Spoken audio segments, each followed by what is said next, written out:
Mūsu raidījumos esam runājuši jau par vairākiem jogas veidiem, ar kādiem būtu iespēja nodarboties. Bet šodien mēs pastāstīsim par kādu vēl citu, varbūt Latvijā pat nebijušu jogas veidu, tā ir hormonu jogas terapija. Šodien ciemos studijā esam aicinājuši studijas Saules joga vadītāju Ingu Šulci Brantu. Cik sen šī metode ir ienākusi Latvijā un cik viņa ir populāra?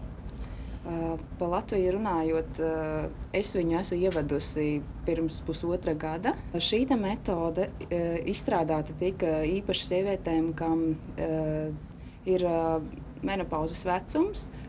Tad tieši menopauzes nepatīkamo simptomu likvidēšanai. Tā pašā laikā izrādījās, ka šī metode ļoti labi iedarbojas arī uz jaunākām sievietēm, kurām ir dažādi hormonālās nelīdzsvarotības simptomi arī, kā piemēram neauglība, kā olnīcu policistīts un premenstruālais sindroms un daudz dažādas citas lietas. It īpaši mums jaunākas sievietes ir ļoti ātri sasniegušas labus rezultātus, kas, piemēram, mēnešreižu cikla izlīdzināšanās vai vispār atjaunošanās. Vai kādai ir izdevies arī kļūt par māmiņu?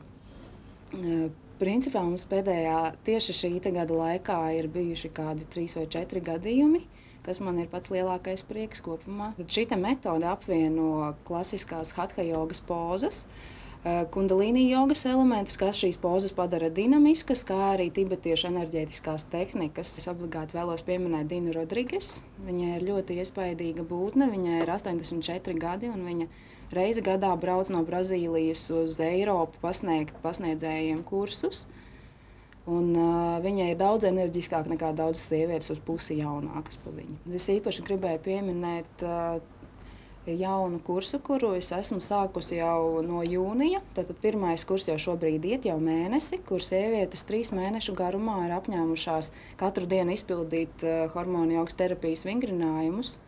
Un es viņam dodu papildus instrumentus priekš tā, ieskaitot aromaterapiju vai uztura diētas izmainīšanu, kas attiecās uz hormonālo veselību. Tātad 3 mēnešu garumā mēs novērojam pārmaiņas pakāpeniski. Tas ir tā kā pirmais gandrīz vai zinātniskais process, lai izpētītu šo hormonu jogas terapijas efektivitāti. Tā kā mums vasaras beigās jau būs pirmie lielie rezultāti. Un nobeigumā es vēlētos uzaicināt visas dāmas, kurām ir aktuāli līdzsvarot savu hormonālo sistēmu, pamēģināt hormonu jogas nodarbības vai arī piedalīties intensīvajā hormonu jogas terapijas kursā, ko mēs sāksim jau septembrī. Laipni gaidītas!